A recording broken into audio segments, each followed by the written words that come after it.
buenos días, cuarto G. Gusto de saludarles a cada uno de ustedes. ¿Cómo están? Tanto grupo 1 como grupo 2. ¿Cómo se encuentran? Bien. Bien, me alegro bastante.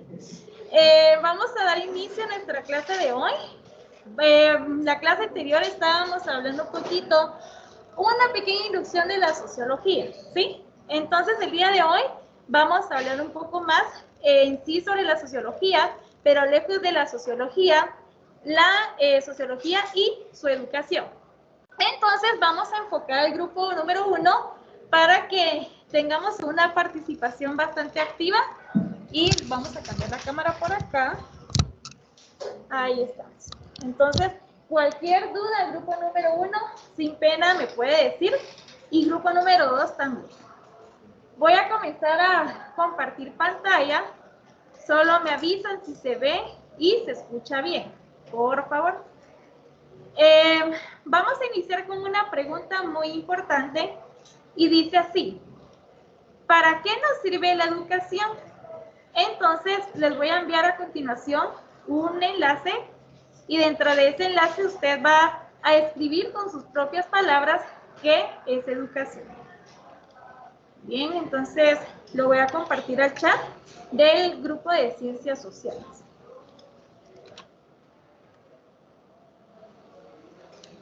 Muy bien. Podemos ingresar, yo les voy a proyectar aquí pantalla para ver qué es lo que ustedes contestan. No les tiene que solicitar ningún código, nada más el enlace y una pregunta y solo le dan enviar y ya. ¿Para qué nos sirve la educación?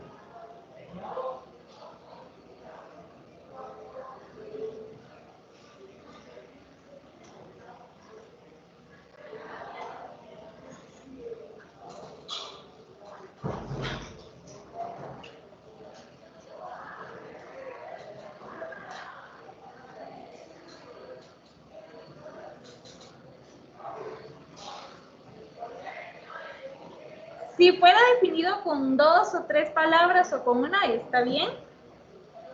Benjamín, ¿pero qué va a contestar Benjamín? Ok, está bien, no pasa nada. Benjamín. Okay. Veamos los demás. ¿Qué vamos a colocar? ¿Qué es educación para nosotros?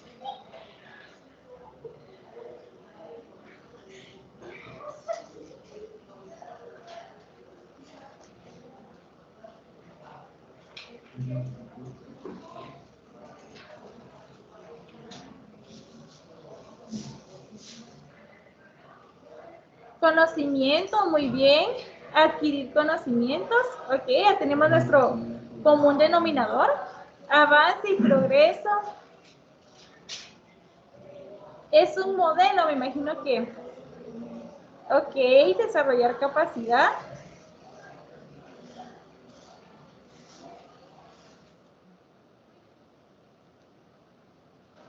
Conocimiento, avance, aprendizaje, capacidades. Bueno, por lo que veo tenemos un común denominador por ahí, ¿sí? Entonces vamos a proceder a la explicación, ¿verdad? De nuestro tema.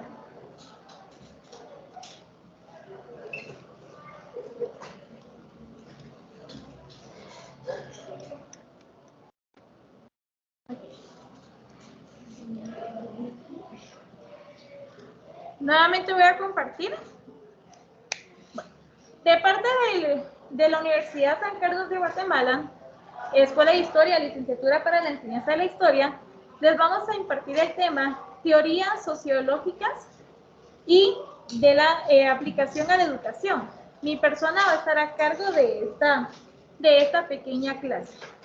Por lo tanto, es importante que comencemos con la agenda para explicar qué es lo que vamos a abordar durante toda la clase. ¿Qué es lo que vamos a ver? Ya iniciamos por medio de Mentimeter. Ustedes hicieron ahí una pequeña lluvia de ideas de qué es educación con sus propias palabras. Desarrollo por medio de la explicación del tema. Luego, pues vamos a hacer una pequeña actividad en la aplicación de Padlet, ¿sí? Ahora, vamos a comenzar con una frase que en lo personal a mí me llama mucho la atención y tiene que ver con la educación. Y dice así: leer libros no te hace mejor. ¿Saber interpretarlos? Sí. ¿Y quién es ese sociólogo que está abajo? Nada más y nada menos que Karl Marx. ¿Alguno de ustedes me quisiera decir con sus propias palabras qué quiere decir esta frase? Que levante la mano. Tanto grupo 1 como grupo 2.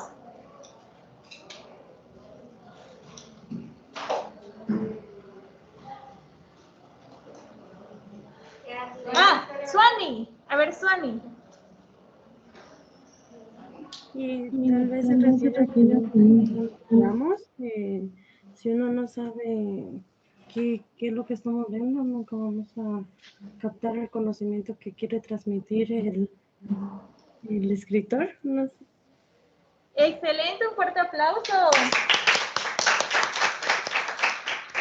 Muy bien, Suani dijo algo muy importante y es que al momento de interpretarlo, muchas veces nos metemos en el papel del autor, ¿sí? Y eso es gracias a que la educación nos ha ayudado a implementar ese pensamiento interpretativo, ¿verdad? Y es un planteamiento que vamos a ver en estos momentos. Para comenzar, tenemos que entender qué es la sociología. La sociología, ustedes se recuerdan que hicieron una actividad de las ciencias auxiliares, ¿verdad? Muy bien. Entonces, ya creo que ya tendrán ahí familiarizado el concepto de la sociología.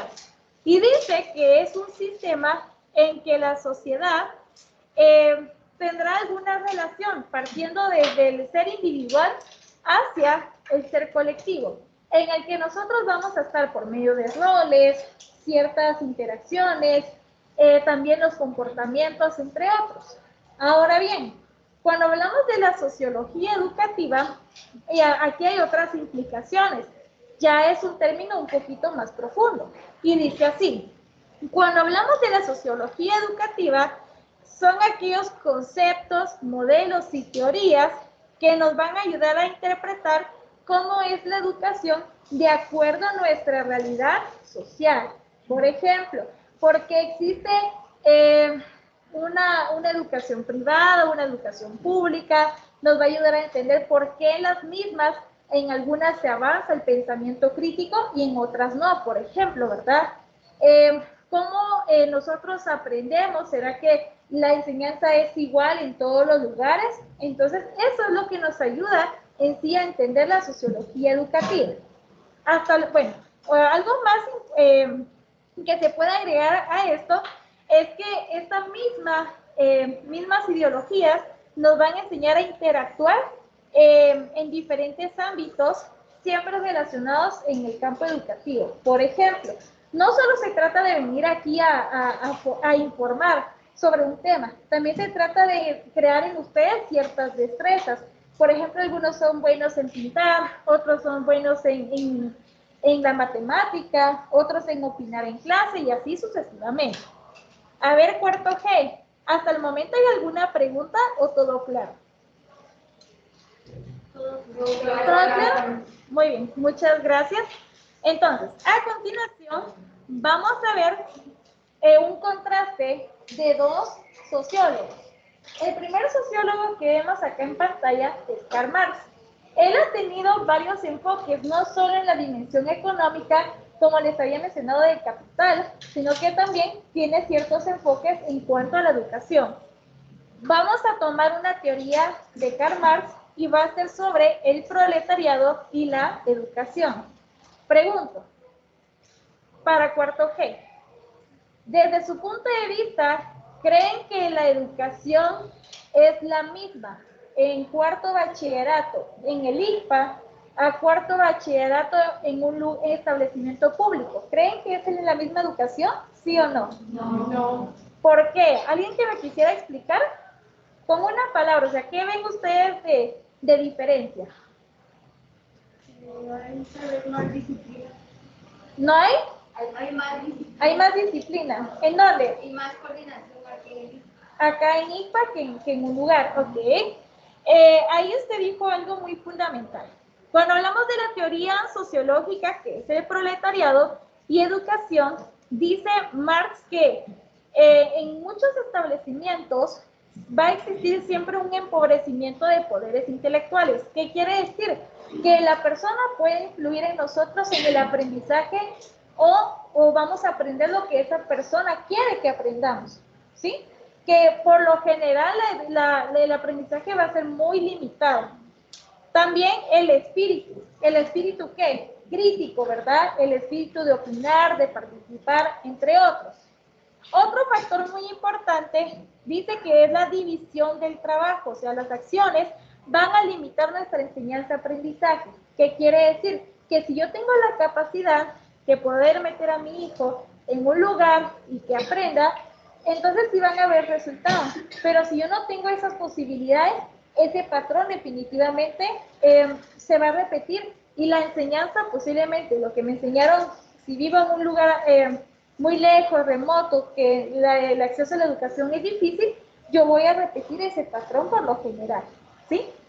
Ahora, también dice que en la educación va a tener una finalidad de producir una mentalidad limitada. Por ejemplo, si ahorita yo les dijera, chicos, vamos a ver la clase de hoy, pero si solo explico, y yo no le doy la oportunidad a usted para que participe, usted no, ¿cómo es que va a comprobar este aprendizaje? ¿Sí?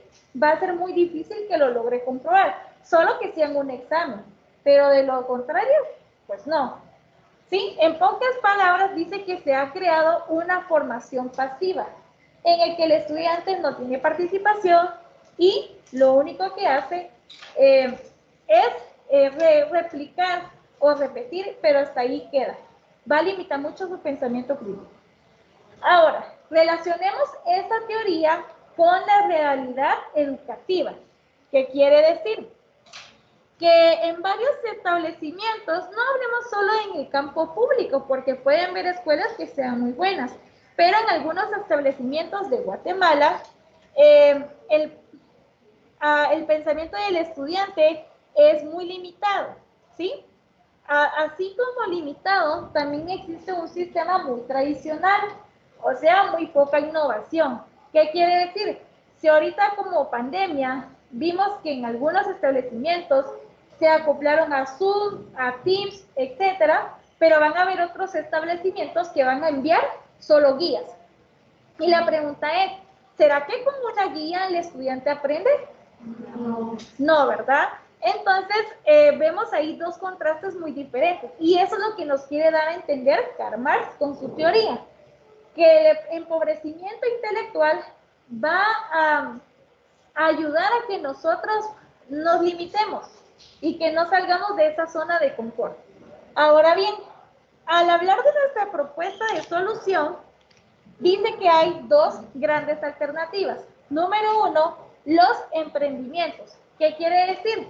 Que si el patrón de mi familia anteriormente era solo cosechar, vender, etcétera, ahora yo puedo agarrar de esas cosechas, voy a empezar a vender, voy a empezar a producir. Por lo tanto, el destino de la educación de mis hijos puede cambiar, ¿sí? También lo mismo con las pequeñas empresas, porque yo ya estoy empezando a crear una estrategia para salir adelante, sin importar el qué dirán, porque muchas veces nos estancamos por los patrones familiares. Por ejemplo, si la tradición es estar embarazada a los 16 años y yo no quiero estar embarazada a los 16 años, yo voy a corromper con esa tradición, yo voy a crecer, ¿sí? Y eso es lo que nos invita Karl Marx con su teoría. Muy bien. ¿Alguna pregunta, cuarto G, sobre lo que se acaba de explicar? No. Todo claro. Grupo número 2. ¿Hay alguna pregunta? ¿No?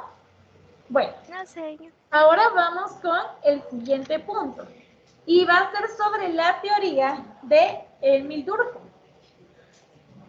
Emil Durkheim es un sociólogo que nos da a entender un poquito más sobre el proceso educativo, pero lejos del proletariado. También lo va a dirigir la influencia de las generaciones del pasado. A continuación, voy a dejar de compartir pantalla porque vamos a ver un video. En este ustedes van a ver un poquito más sobre lo que Emil Durkheim quiere plantear. Solo me avisan si se ve y se escucha bien. Grupo número 2, porfa. Vamos a hablar de Emil Durkheim y su concepción de la educación. ¿Se ve y se escucha bien? ¿Grupo? Sí, Miss. Muchas gracias. En este video vamos a hablar de Emil Durkheim y su concepción de la educación. Para Durkheim, la educación es una y múltiple y es un factor de socialización. Veamos, ¿por qué una y múltiple? En realidad siempre fue múltiple, dice Durkheim. Pensemos, por ejemplo, en el medioevo y en todos los estratos sociales. No era lo mismo la formación de un campesino o de un pequeño burgués, de un artesano o de un cura, a la formación que recibía un noble. Cada uno recibía la formación correspondiente para desempeñar su ámbito y su rol social. Pero todos estaban unificados por una única educación, que era la educación en los valores religiosos y cristianos. Eso era lo que amalgamaba una sociedad tan dispar y tan diferenciada a su interior. En la modernidad, las profesiones, dice Durkheim, vienen a ser la multiplicidad. Hay algunas personas que se forman como obreros y otros que se forman como burócratas, dirigentes o gerentes. Pero todos estamos unidos por una única educación. Esta es la educación primaria, la educación en los valores universales, el respeto a la ley, la ética, el civismo, los derechos ciudadanos y, por otra parte, la apreciación y el respeto por la ciencia y el conocimiento científico. Esta educación primaria que todos debían recibir de forma pública es lo que defiende Durkheim, la principal herramienta de la cohesión social. Después sí, cada uno podría recibir una educación secundaria o especializada específicamente para el rol, la tarea o el trabajo que fuera a desempeñar en el lugar social que le correspondía. Y en tercer aspecto importante, la socialización. Para Durkheim, el único modo de vivir en sociedad era garantizando una educación común que insertara al niño dentro de las instituciones y los valores sociales, reduciendo así su egoísmo innato. Y para terminar el video, vamos a ver específicamente la definición que Durkheim da textualmente de educación, siendo la acción ejercida por las generaciones adultas sobre las que aún no lo están para la vida social, y tiene como objeto suscitar y desarrollar en el niño cierto número de estados físicos y mentales y morales que exigen de él la sociedad política en su conjunto y el medio espacial para que particularmente está destinado. Aquí, precisamente, lo que exige la sociedad política en sus conjuntos es la educación primaria y lo que exige la sociedad espacial para la cual está destinado es la educación secundaria. Muchas gracias por haber visto este. Muy bien. Acabamos de ver un video que nos habla sobre la teoría de Emil Durkheim. Por lo tanto, esto lo vamos a enlazar con el tema, el siguiente punto del tema, ¿verdad? Muy bien. Vamos a ver. Cuando hablamos de la teoría sociológica desde el punto de vista de Emil Durkheim, dice que la educación va a ser la influencia de las generaciones adultas sobre las que no están preparadas para la vida social. Vamos a ver acá diferentes contextos. Veámoslo en el sentido de ustedes. Cuando ustedes fueron niños, les decían, miren, esto no se hace, por favor, sé responsable, cuida tus juguetes, tienes que comer los 3 tipos de comida. También, cuando vienes al colegio, a ver qué tareas tienes, cuando eran pequeños, ¿verdad? ¿Qué tareas tienes? Vamos a hacerlas, vamos a revisarlas. Ah, excelente, entonces, y así. El contexto de su educación, pues fue bastante efectiva, porque actualmente vemos a 13 niños que están en cuarto bachillerato y que tienen un intelecto bastante acoplado de acuerdo al grado. Pero vamos a cambiar nuestro contexto a una situación de una aldea que tiene dificultades, comenzando desde la desnutrición, ¿verdad? Recordémonos que la situación de la desnutrición puede bloquear en parte el aprendizaje del estudiante, ¿sí? ¿Por qué? Porque recordémonos que esto también se enlaza con nuestro cerebro, nuestro sistema neurológico, entre otros. Otro factor muy importante a considerar es hasta qué nivel habrá llegado mi papá o mi mamá previo a yo, ¿verdad? Por ejemplo, si mi mamá llegó a solo sexto primaria, entonces a partir de primero básico, el apoyo va a ser muy poco efectivo. O una persona que no sabe leer y escribir. Entonces, todo esto puede influir, repito, en la influencia de mi aprendizaje, de acuerdo a mi contexto social, ¿sí? Otro punto muy importante, y es lo que vamos a ver abajo, es una y múltiple. ¿En qué consiste? Hablemos de la educación primaria en general, que es la cohesión social. ¿Y qué es la cohesión social? Prácticamente nos dice cómo es que nosotros tenemos que relacionarnos ante la sociedad. Por ejemplo, si usted ve en la calle que dice no tirar basura, por obvias razones sabe que no tiene que tirar basura y usted la va a tirar automáticamente al bote cuando llegue a su casa, ¿sí? Ahora, otro ejemplo de cómo podemos ver la cohesión social es cuando usted promueve el orden y la disciplina acá en clases. Por ejemplo, viene el maestro, usted sabe que tiene que poner atención porque ya es una enseñanza que usted le enseñaron de forma individual y usted lo va a demostrar ante la sociedad. Ahora bien, viene la parte que es la educación secundaria y particular, que es la socialización. En pocas palabras es cuando yo comparto mis creencias, lo que yo he aprendido en el transcurso de la vida, mi color favorito, a qué equipo le voy, entre otros, ¿sí? Y sobre todo, el funcionalismo. ¿A qué se refiere el funcionalismo? ¿Qué rol o asignación tengo yo dentro de la sociedad? ¿Se recuerda cuando vimos el tema de la organización social? Y se recuerda que yo le había hablado de la producción del café, ¿sí? Entonces, ¿qué pasa? Yo le decía si dejo de hacer mi asignación, la producción se va a estancar. Pues efectivamente eso es lo que nos quiere dar a entender Emil Durkheim, ¿verdad? Que todos acá tenemos un papel importante acá, ¿verdad? Y que a veces no lo reconocemos, pero alguien más sí lo va a hacer. Ahora, ¿cómo afecta esa teoría sociológica a la realidad educativa? Bueno, acá dice que la educación secundaria del estudiante va a ser profesionalizada en diferentes carreras. Por ejemplo, si usted llegó a tercero primaria o a primero primaria, sus oportunidades laborales creen que van a estar a la misma disposición que una persona que tiene un título universitario. No, ¿verdad? ¿Por qué? Por el simple hecho de que una persona viene mucho más preparada a mí, ¿verdad? Entonces ahí yo llevo la de perder, aunque yo tuviera experiencia. Recordémonos que hoy en día los estudios son muy fundamentales para que usted pueda progresar en el campo laboral. Bueno, entonces, ¿qué es lo que va a crear esto? Bueno, retomando aquí lo de la estratificación social y otras injusticias, a eso le agregamos otra, que es la desigualdad económica, social y política. ¿En qué sentido? De que por no tener un acceso a los estudios, su oportunidad laboral va a ser mucho más limitada, ¿sí? También puede ser que pueda adquirir experiencia, pero por lo mismo de los estudios no puede progresar y así podemos ver diferentes contextos. Me interesa verlo desde el campo educativo, ¿sí? Bueno, ahora bien, ¿cuál es la propuesta de solución?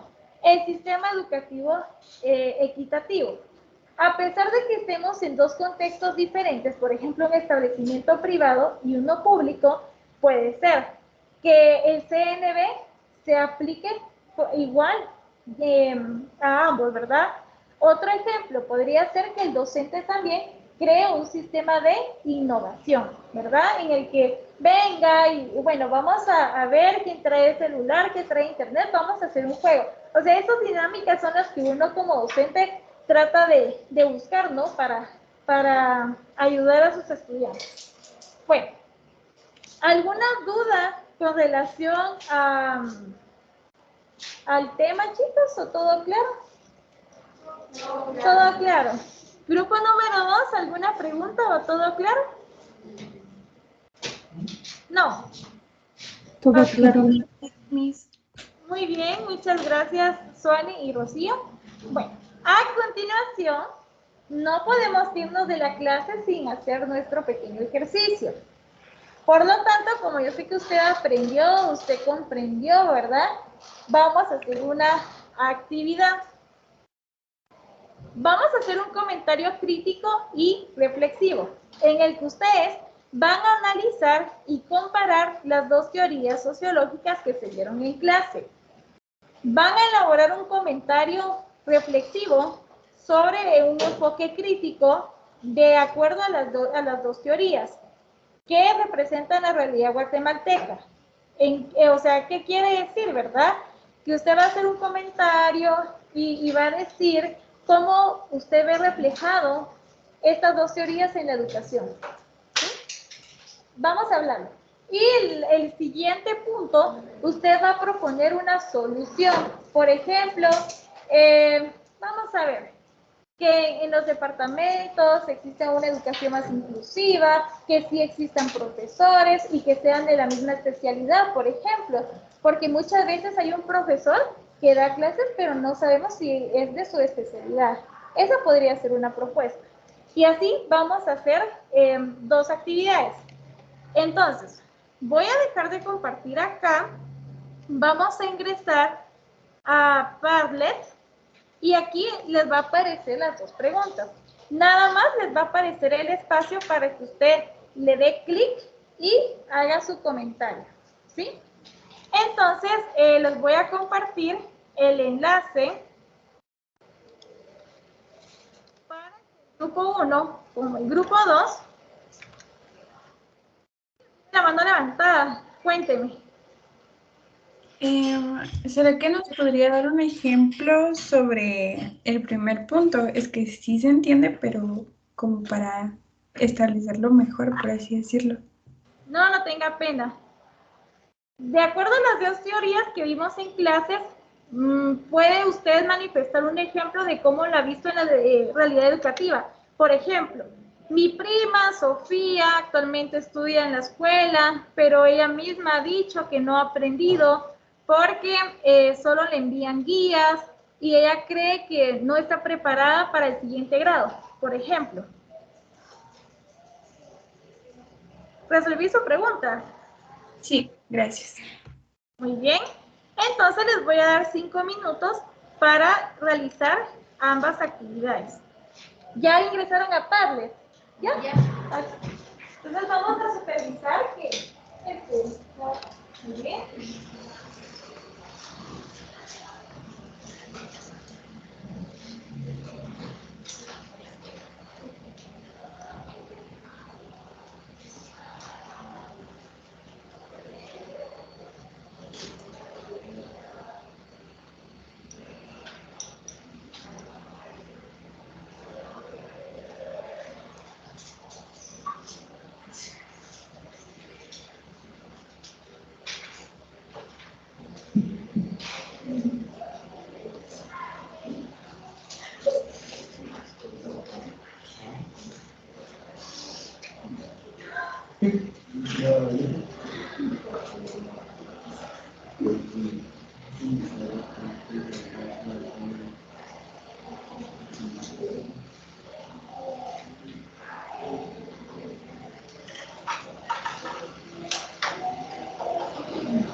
¿Cómo va? Les quedan 4 minutos.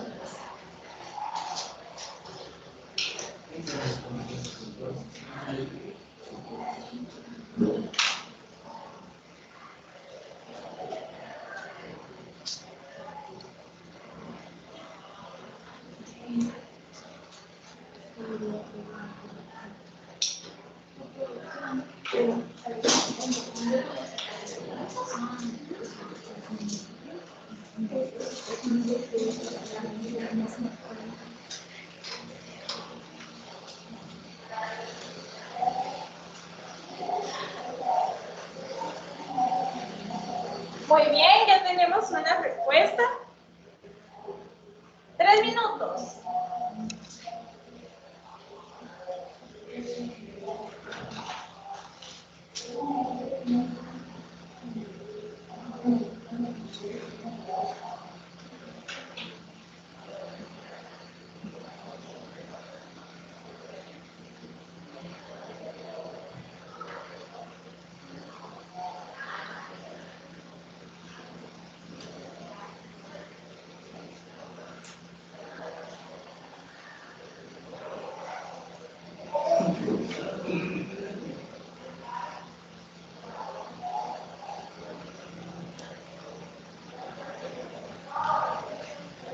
Muy bien, ya tenemos 3 comentarios en la primera pregunta.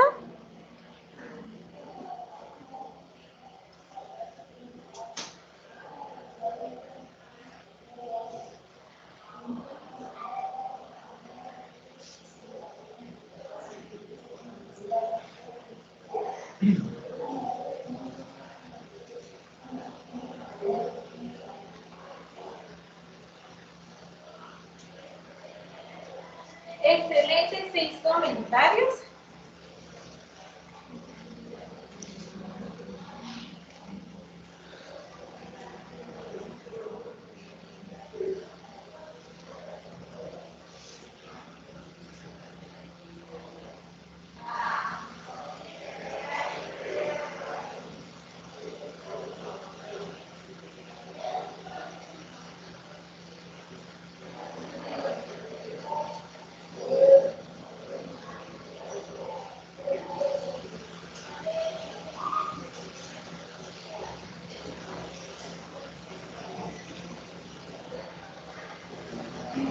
Excelente, ese comentario está muy bonito.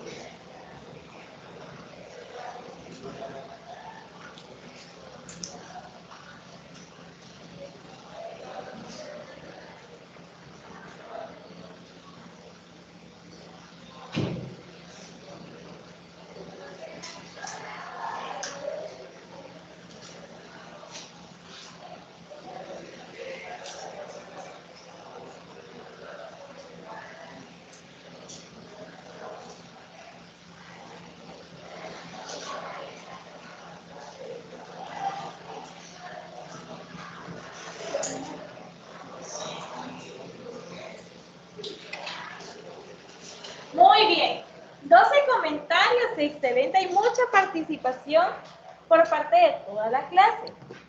Vamos a ver acá un voluntario que nos quiera compartir lo que contestó la pregunta 1. Benjamín, muy bien.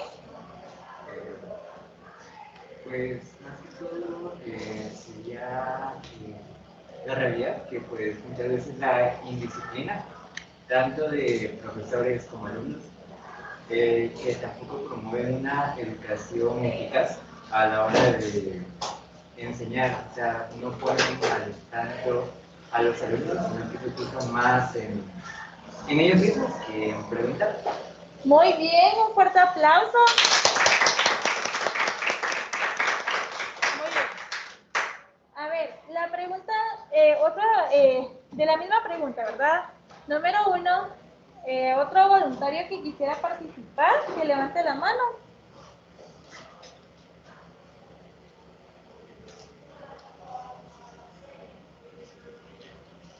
Aida tiene cara de que quiere participar.